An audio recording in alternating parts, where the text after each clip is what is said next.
Bismillahirrahmanirrahim. Assalamualaikum warahmatullahi wabarakatuh. Alhamdulillah, mari kita lanjut masih mengenai Islamologi yang dikarang oleh Maulana Muhammad Ali MALLB, yang insya Allah pada hari Rabu pagi ini akan membahas tentang wahyu Tuhan kepada benda atau makhluk selain manusia. Robi srohli sodri wa yasirli amri wahlul uqdatam min lisani yafqahu qawli. Allahumma sholli ala sayyidina Muhammad wa ala ali sayyidina Muhammad wa sallim taslima. Dalam bahasa Arab, wahyu itu makna aslinya isyarat cepat. Ini dalam bentuknya yang tinggi, berarti firman Allah yang disampaikan kepada para malaikat, kepada para nabi atau anbiya, dan kepada para wali atau aulia, yaitu para hamba Allah yang tulus yang tak diangkat menjadi nabi. Menurut Al-Quran, wahyu adalah kenyataan universal, hingga dikatakan bahwa wahyu itu dianugerahkan pula kepada benda-benda. Firman Allah sebagai berikut. Lalu ia mengarahkan dirinya ke langit, dan itu asap. Maka ia berfirman kepadanya dan kepada bumi, datanglah kamu berdua dengan taat atau dengan paksa. Dua-duanya berkata, kami datang dengan taat. Maka dia menentukan mereka 7 langit dalam 2 periode. Dan dia mewahyukan dalam tiap-tiap langit perkaranya.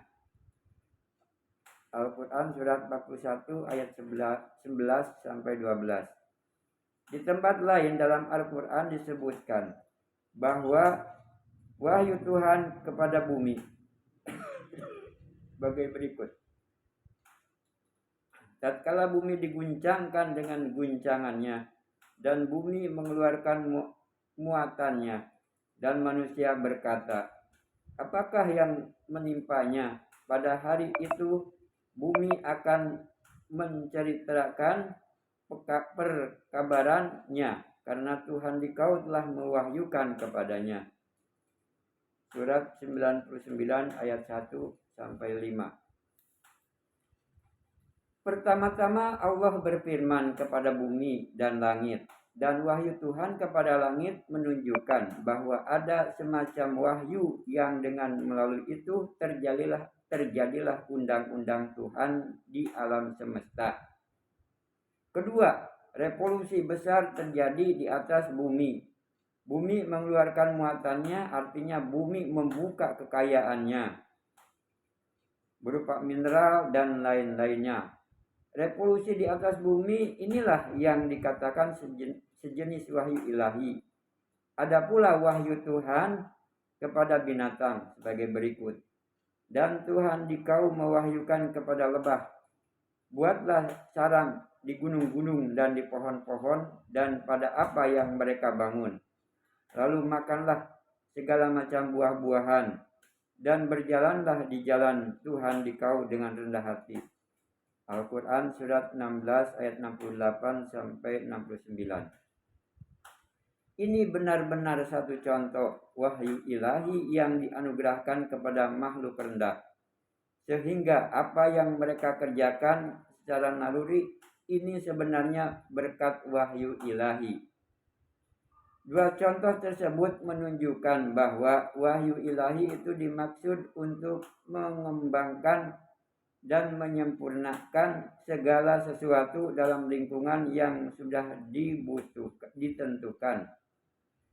Di sini dapat pula diuraikan mengenai wahyu Tuhan kepada malaikat sebagai berikut. Tatkala Tuhan dikau mewahyukan kepada malaikat, sesungguhnya aku ini menyertai kamu, maka teguhkanlah orang-orang yang beriman. Surat 8 ayat 12. Oleh karena wahyu itu disampaikan melalui malaikat, maka nampak sekali adanya bermacam-macam tingkat malaikat. Itulah sebabnya mengapa malaikat Jibril sebagai pengemban wahyu ilahi kepada para nabi dikatakan sebagai malaikat yang paling mulia. Demikian pembahasan untuk pagi ini, insya Allah disambung besok. Terima kasih. Wabillahi taufiq wal hidayah. Wassalamualaikum warahmatullahi wabarakatuh.